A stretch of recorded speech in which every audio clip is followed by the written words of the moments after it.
Welcome to Eastern Oregon Bigfoot Stories, or Eastern Oregon BS. Don't forget to like and subscribe. If you have a Bigfoot story to share with us, or any story for that matter of the strange or unexplained, please email me at easternoregonbs@gmail.com. We would love to hear from you. We're going to kick this off with some stories from Eastern Oregon, and then we're going to switch gears a little bit. Our first story is from David, and it's pretty amazing. I think you guys are going to really enjoy this. Here we go. He says, my sightings both happened in 1995, late spring. We were headed to the North Fork between Sumter and Austin Junction. We had a thinning job to complete in the next 2 weeks, so it was a camping out on location scenario. With me were 5 other guys, all of us from La Grande. 4 of us were awake and 2 were slumbering. About 3 a.m. in the morning, I came slowly around a corner on the highway, and there was a ditch on the right side. Suddenly, something jumped up, turned, and looked at us that was in the ditch. My speed carried me by it, and those of us that were awake were in shock at what we seen. I slowed down, turned the truck around in the middle of the road, and that is when we clearly seen it. It was walking across the road. It was huge, maybe 9 feet tall. I am 6'4", and it made me look like a child. This glorious beast, as it walked, was looking at the headlights on it. It had red hair on its shoulders and chest, with the rest black hair, except its entire face had white hair, and its eyes seemed slanted. When it came to the edge of the road, it jumped straight into the trees and left in a fast-paced walk that an Olympic sprinter could not gate. As we sat there, naturally, some of the guys panicked. One claimed it was going to eat us. Me, I just sat in the driver's seat calmly, turned the truck around with the knowledge that no one would ever believe us. The 2 boys that slept through the entire sighting certainly did not. I will send you the details on my second sighting soon. I wish you success in your endeavors and squatching. They exist. And that's the end of his story. Our second story was sent in by a young lady. On Sunday, June 7th, 2020, my mom, dad, sister, and I went to our woodcutting spot. We had a bucket of mush that we had put there with a trail camera pointed at it, and we were there that day not to cut wood, but to change the photo card out of the trail camera. We walked in from the main road. Everything was feeling fine as we walked, until suddenly we hit a solid wall of stench with our noses. It's hard to explain what it smelled like. As soon as we smelt it, we all instantly felt like we were being watched, and whatever it was way close. We grabbed each other and knew that we needed to just leave as fast as possible. So we turned to leave, but our dog started to chase something, and we pretty much went back to the truck. The crazy thing is, we didn't see what the dog was chasing. We could hear her howling once in a while, and we were screaming for her to come back for fear that whatever it was would kill her. My dad said, "I'm not leaving without my dog," and started to go back in. The dog was part hound, and it wasn't uncommon for her to take off after a scent. My thoughts were, if my dad goes back in alone, he is more likely to get attacked. If I go with him, there's less of a chance, so I went with him. We got all the way back to the spot where we smelled it before, but the smell was gone. We couldn't hear our dog anymore, but we could feel that something was watching us. My sister and mom started hollering down to us saying that the dog came back to them, so we hollered back saying we're on our way out. We were walking slow and cautious. There wasn't any wildlife out and about. It had just rained and everything was holed up. We heard a whistle. It seemed like it was right by us in the trees. We didn't see a bird. We couldn't see what was whistling. I pulled my phone out and pointed to the tree line where the whistling was coming from.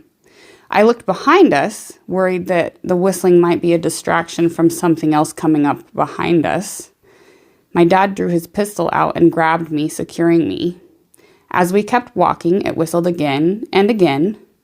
It was a low pitch whistle, and it was pretty much the same each time, short and low pitched. We tried to whistle back once or twice. It seemed to move with us. It seemed to escort us out.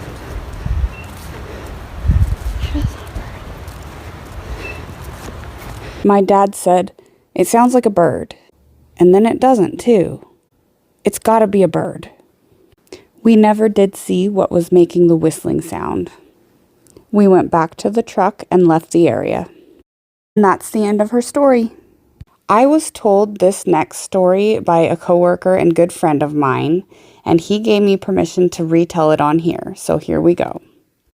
A guy I used to hunt with told me that once he was hunting out near Starkey, Oregon. It was in the evening, and he said the first thing that he noticed is there weren't any birds or other animals making sounds. It was just eerily quiet. Then he heard a whimpering sound.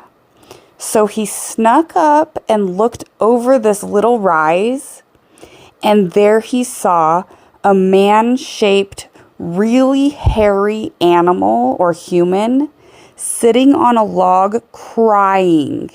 He was really scared, and he went to back away, but accidentally stepped on a stick, and the thing heard him, and it stood up from the log it was sitting on and ran off into the woods, not making a sound. The last few stories that I want to share with you were sent to me in a letter from my great uncle Fred. He tells about some experiences that he's had while camping and hunting. One of the stories is a little humorous. It has a camp cook who puts together a mystery stew. So see if you can guess what the cook puts in the stew before the end of the story. It's a little funny. This letter is dated January 4th, 2020. A couple of years before our marriage, Patsy and I were camping with her friend and her boyfriend and his mother, who was our chaperone.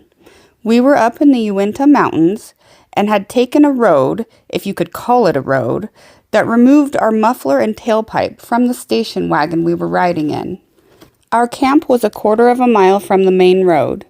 Later that night, as we began to turn in for the night, we heard sounds like a large animal walking near the road that led into our camp. I walked down the road a ways to see if I could see what was making the noise. The noise stopped, and I went back to camp, only to have the noise start again. We became a little scared as whatever it was made quite a ruckus. I went into the tent and got my friend's pistol and walked toward the sound, and when it stopped, I shot a number of times at a tree in the direction of the sound. When I stopped and returned to the tent, the sound began again, but started to go in circles around our camp. After a while, I fell asleep. When morning came, the others said the noise continued for an hour, then stopped. About 100 to 150 feet out, we found a lot of mashed down grass and low broken limbs in a circle around the camp. The ground was mostly wet and marshy, and all the footprints we found, we couldn't tell what they were. Whatever was out there was quite large by the size of its footprints. It may have been a moose. We will never know. 3 years ago, 2 of my sons decided it was time for me to get back into hunting deer. The last deer hunt I had been on was the fall after my marriage in 1977. Patsy's family and her extended family made a big deal each year, and there were 11 hunters with tags, along with our wives and a couple of younger children who went with us. One of our favorite places to go was off of Highway 6 in Utah on the way to Soldier Summit. Just before Soldier Summit, we would turn off on what they called Skyline Drive, which went south, passing close to Schofield Reservoir and down to Manti and beyond. After a long, winding road, and the road crested the ridges, and about 3 miles, we would set up a camp that night before the hunt. For 5 years, we usually bagged 7 to 9 deer the first morning.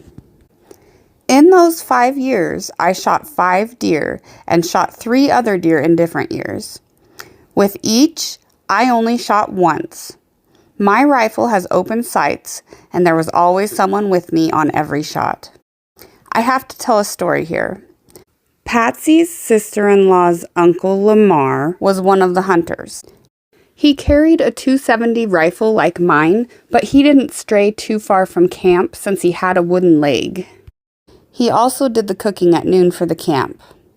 Well, I had gotten my buck about 8:30 that morning, and Patsy and I had went out with the others to see if we could fill a couple more tags. We all came walking back into camp about 11, and as we approached camp, we could see that he had a big pot cooking over the fire, and as we walked into camp, we could smell the stew cooking that had been prepared the night before. About that time, one of the girls noticed something hanging from a limb. As we looked, we thought he had shot a small fawn and had skinned it. We noticed right off that it was missing a hind quarter. We all knew that we were having stew for dinner, and one of the girls asked where the missing leg was. He said, "In the pot." The stew was served, and sometime during the meal, one of the young kids found a coyote skin just back of a tree and brought it to the table where we were eating. When the girls saw the skin, they just knew where that missing leg was, and they refused to eat the stew. Fred goes on to tell about an experience that he had while hunting with his 2 sons. He says, "Jake and Chris said they wouldn't take me hunting till we went to sight my gun in. I told them I didn't need to, but they insisted. We used clay pigeons for targets at 100 yards. I shot 5 out of 6 the first round and hit all 6 the next. I think shooting targets is more fun than the hunt." Our first year hunting together, we drew out for the north slope of the Uinta Mountains. Thursday night, on our way up, we stopped at the Walmart in Evanston, Wyoming, to eat our last good meal. From Evanston, we traveled up the highway on the way to Mirror Lake. Someone had told us about a campground about 4 or 5 miles past Bear River Station, where they had seen deer all summer long while camping there. We set up camp, and the next morning, Chris climbed all over that mountain looking for signs of deer. He also had a cougar tag that he wanted to fill. Jake and I went down the highway about a mile and turned up a canyon that had a locked gate that the Forest Service had put up. We walked up this road 4 miles and saw no signs of deer. We started walking this road just as the sun was coming up. A vehicle of some kind had went up before us. The vehicle tracks were dusty and the rest of the road was still damp from the dew of the nighttime. After we had decided to turn back, I found right there in the middle of the road fresh bear tracks that were not there on our way up. It couldn't have been more than a half hour since we had passed that way. The road up the canyon followed the side of the canyon all the way up, just down from the ridge top 25 feet to 100 from the top. There was very little brush and the forest was pretty much open on both sides with lots of feed. After turning around and heading back 2 miles, Jake said he had to take a break, which meant he had to find a tree. He went to the top of the ridge and just over to do it. After, he came back to the ridge and said he was going to walk the next mile about 400 to 500 feet down the other side. He said he would then come back up and meet me. I'm thinking it was more than a half a mile down the road. I heard a sound and looked up towards the ridge, which was about 45 feet. There was some brush and a few larger boulders there.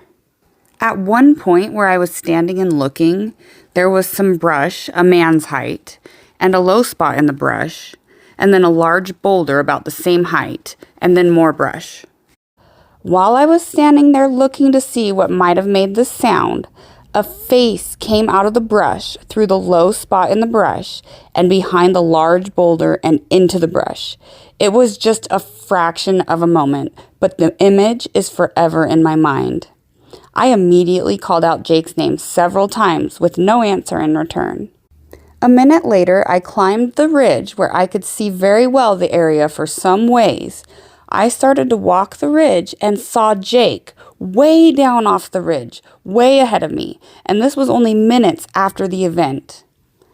3/4 of a mile later, I watched Jake come up the slope to join me back on the road. I asked him if he heard me calling his name. He replied, "No." What I saw was an oval-shaped head, larger than a man's, walking parallel to me, so I saw it from the side going to the right of me. The head was covered with thick, straight hair that went over the back of the head and down. The side of his face was covered completely with this hair and did not come straight down his face, but went at an angle back, about a 7 or 7:30 o'clock position. The color was a light brown, maybe a darker tannish brown. His hair seemed to stay or lay close to his head. This experience did not scare me or bother me, as I'm not sure what I saw, or if I saw something at all, but the image is still vivid in my mind. That's the end of my Uncle Fred's story, but in the letter he wrote to me at the beginning, he wrote, "I really don't know what I saw. Like I said, it was just a fraction of a second. Whatever it was just passed between the brush and the rock, which was about a 3-foot distance. So did I see something, or was my mind playing games? I don't know. I know it wasn't wearing a cap, which my son was, and its head was very rounded, like the end of an oval shape." That's it for today, but we have many more stories to share, so be sure to tune in to our next episode of Eastern Oregon BS.